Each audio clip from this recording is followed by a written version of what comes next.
સ્વાગત છે તમારું બધાનું ફરીવાર એક નવા વ્લોગ ની અંદર. કેમ છો ભાઈ, મજામાં? તો ભાઈ જો આજે આપણે વ્લોગ અત્યારે ટ્રેક્ટર માંથી શરૂ કર્યો છે અને મિની ટ્રેક્ટર આપણું કમ્પ્લીટ થઈ ગયું છે બરોબર રીતે.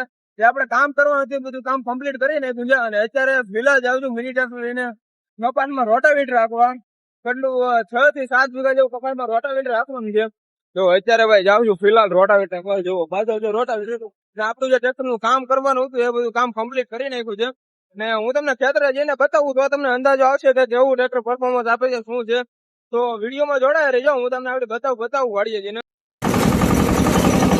તો ઉપરની બાજુ જે આપણે કટકી આગળ હાંકતા હતા એ કટકી હકાઈ ગઈ છે અને જો અત્યારે શેઢા બાજુ ટ્રેક્ટર આવી ગયું છે અને ખડ હું તમને બતાવી દઉં. અહીંયા મેં વિડીયો શરૂ કર્યો અને કારણ એક જ છે કે ખડ ભાઈ કેટલું હતું નાકા પાડામાં, હું તમને બતાવી દઉં. તો ખડ તમને બતાવતું છે. જો આ રીતનું કંઈક એવડું ખડ છે અને રોટાવેટર છે ને ભાઈ પરફોર્મન્સ એક નંબર છે. સાવ છે ને ખડ કપાઈ જાય છે અને જો ચોખ્ખું થઈ જાય છે આ રીતનું કંઈ. અને અત્યારે છે ને ટ્રેક્ટર હાલે છે લોના બીજા ઘરમાં હાલે છે. આ બાજુ ખડ છે ને એટલે અહીંયા લો બીજામાં આપવું પડે, બાકી તો લો ત્રીજામાં અને મીડિયમ બીજામાં પણ ચાલે છે. એટલા માટે અહીંયા ખડ છે એટલે આપણે લો બીજામાં આપીએ છીએ. અને જો આ રીતનું કંઈક આમાં છે ને સિસ્ટમ છે. આ છે લો નો ગેર એટલે આને મીડિયમમાં લઈ લેવાનો અને આ ફ્રી કરી નાખવાનું.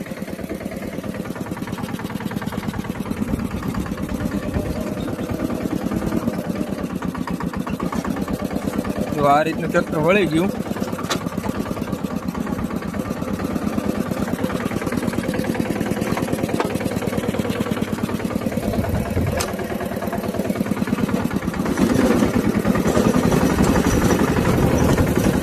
બધી બાજુ છે ને આવું જ ખડ હતું. આ બાજુ છે આમ પટ્ટો દેખાય ને ત્યાં સુધી પસાટે બધી બાજુ આવું ખડ હતું.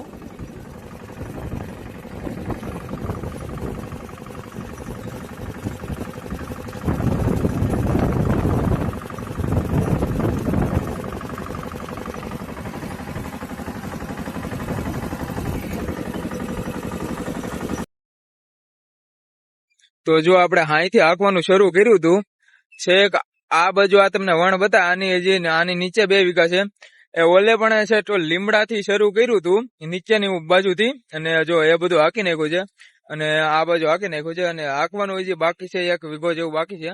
અને જો પેલા હું ટ્રેક્ટરનો લુક તમને બતાવી દઉં, કારણ કે મેં છે ને તમને ભાઈ ક્યારે ટ્રેક્ટરનો લુક નથી બતાવ્યો.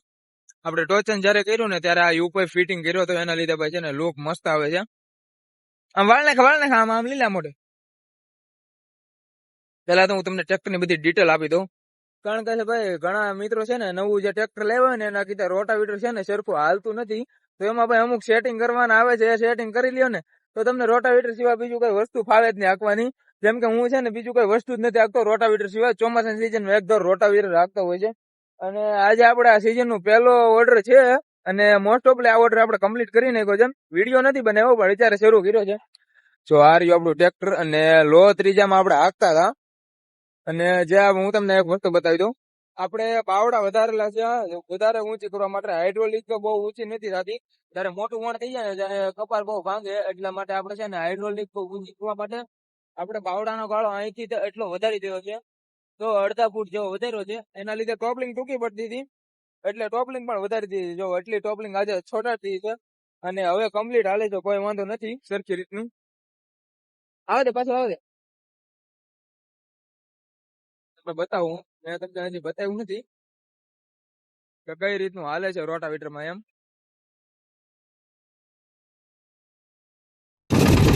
ખાસ છે ને ભાઈ સેટિંગ ની વાત કરું ને તો જયારે કપાસ નાનો હોય ને, જો અત્યારે કપાસ કેવડો છે, જો અત્યારે 2 પાંદડે કપાસ છે એટલે આવડો કપાસ છે. ત્યારે તમારે શું ખાસ ધ્યાન રાખવું, નવા ટ્રેક્ટર વાળા હોય ને એના માટે વાત થાય છે ભાઈ. અને જે હાંકતા હોય એને તો અનુભવ જ થઈ ગયેલો છે કે જયારે નાનો કપાસ હોય ને ત્યારે છે ને આ સાઈડના સપલા 2 બાજુથી કાઢી નાખવાના. એ સાઈડના સપલા તમે કાઢી નાખજો ને એનાથી ફાયદો શું થાય કે ધૂળ બહુ નહીં ઉડે અને કપાસ બહુ ડટાશે નહીં. જયારે મોટો કપાસ થઈ જાય ત્યારે પાછા ચડાવી દેવાના, કોઈ વાંધો નહીં. પણ જયારે નાનો કપાસ હોય ને ત્યારે સપલા ચડાવી દેવાના. અને જો ફળા કેટલી થાય હું તમને બતાવી દઉં. જો આ હાકેલું છે એમાં હું નાખું છું હાથ. લો ત્રીજામાં આપણે હાંક્યું હતું, બહુ બેસાડેલું નતું રોટાવેટરમાં, તો એટલી કાંઈક ફળા થઈ છે. અને આ રીતનું કંઈક હાલે છે. જો અત્યારે મોસ્ટ ઓફલી દી આથમવાનું ટાણું થઈ ગયું છે અને આ બાજુ મોટો કપાસ છે, આ બાજુ નાનો કપાસ છે. જો આ શીખાવ છે ડ્રાઈવર, એટલે લો બીજામાં હાકે છે. બાકી હું હાકતો ને તો લો ત્રીજામાં હાકતો હોય, કા મીડિયમ બીજામાં હાકતો હોય. આ જો અત્યારે લો બીજામાં ચાલે છે. હવે હું લો ત્રીજામાં હાકીને તમને બતાવું.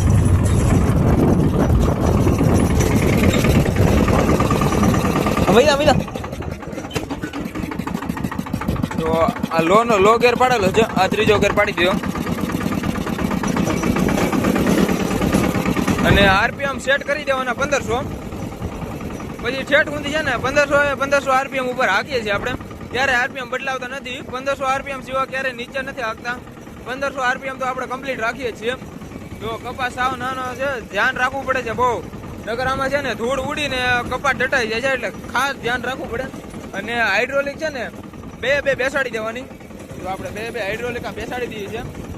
પછી આપણે છે ને ક્યારે જોવાની ખાલી શેઠે વાળવાનું, અને બાકી આ કપાસ નો ડટાય એ ધ્યાન રાખવાનું. બાકી શેઠ સુધી ભાઈ બાકી કાંઈ ધ્યાન રાખવાનું રહેતું નથી. અને ન્યુ ઓલેનું ટ્રેક્ટર ભાઈ આપણને કઈ રીતના પડ્યું છે કે રોટાવેટરમાં છે ને બધા કરતા ભાઈ ન્યુ ઓલેન સારું પરફોર્મન્સ આપે છે એવું લાગ્યું મને. કારણ કે બે હાઇડ્રોલિક નીચે બેસાડેલી હોય તો પણ કઈ પ્રોબ્લેમ આવતો નથી. જો અત્યારે બે આપણે હાઇડ્રોલિક નીચે બેસાડેલી છે, અને ટ્રેક્ટર કઈક આ રીતના ચાલે છે.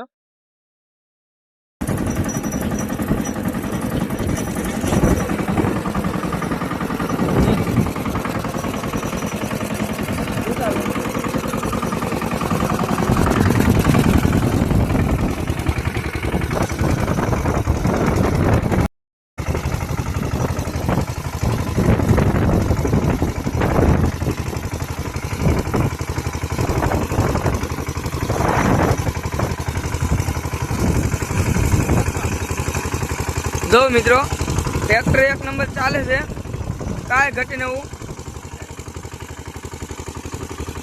સવારથીનું ચાલુ હતું ટ્રેક્ટર. આ ન્યુ ઓલેન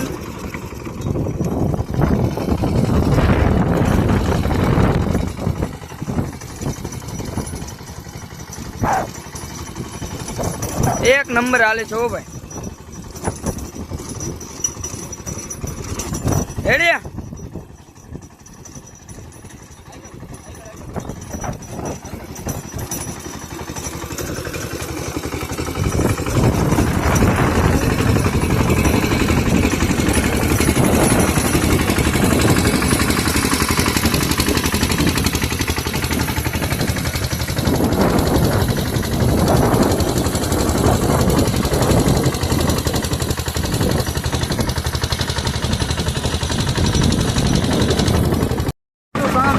કમ્પ્લીટ. અને અત્યારે જાય છે ઘરે. હું તમને કામ બતાવું મારું. અત્યારે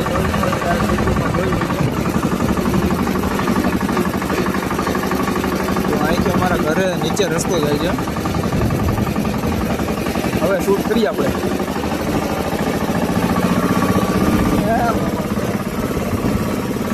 બધું લીવર દઈ દીધું હે. પકડ રાખજે.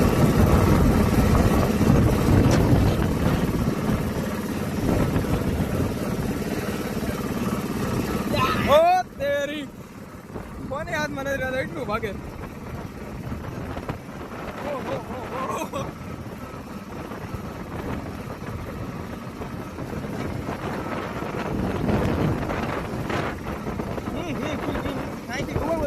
બ્રેક એમ લાગતી. અહીંથી ઉપર ચડાવવું છે. જો આપણે હેરી આવી છે, તો ચાલો હવે મળશું આપણે નેક્સ્ટ બ્લોગ.